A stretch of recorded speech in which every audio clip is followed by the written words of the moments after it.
एका बाजूला ठाण्यातील जागांवरून भाजप आणि शिवसेना यांच्यामध्ये वादाची ठिणगी पडलेली असताना आता महायुतीच्या जागा वाटपाबाबत अत्यंत महत्त्वाची अपडेट समोर आलेली आहे। महायुतीचं जागा वाटप कधी पूर्ण होणार याकडे संपूर्ण महाराष्ट्राचं लक्ष लागलेलं असताना मुख्यमंत्री देवेंद्र फडणवीस यांनी सर्वात मोठं विधान केलेलं आहे। जागा वाटपाच्या तिढ्यावर भाष्य करत असताना फडणवीस म्हणाले की महायुतीचं जागा वाटप येत्या 2 दिवसात पूर्ण होईल। गेल्या काही दिवसांपासून अनेक जागांवरून तिन्ही पक्षांमध्ये रस्सीखेच पाहायला मिळत होती।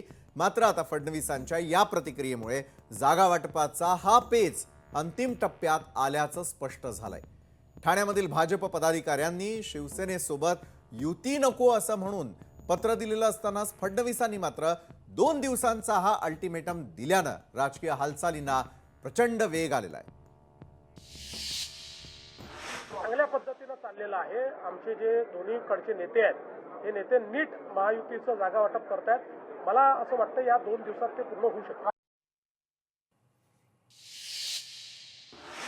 बरं, जागा वाटपाचा हा फॉर्म्युला नक्की कसा असेल, कोणत्या पक्षाला किती जागा मिळणार आणि ठाण्यासारख्या वादग्रस्त जागांवर कुणाचं वर्चस्व राहणार या प्रश्नांची उत्तरं आता अवघ्या 48 तासात स्पष्ट होताना दिसतील। कारण फडणवीसांच्या या विधानामुळे कार्यकर्त्यांमधील संभ्रम दूर होण्याची शक्यता आहे। मात्र शेवटच्या क्षणी काही जागांवरून पुन्हा एकदा खटके उडणार का की महायुती एकसंघपणे सामोरी जाणार हे पाहणं देखील महत्त्वाचं ठरणार आहे। लोकशाही मराठी ऐका, पहा, जागरूक रहा।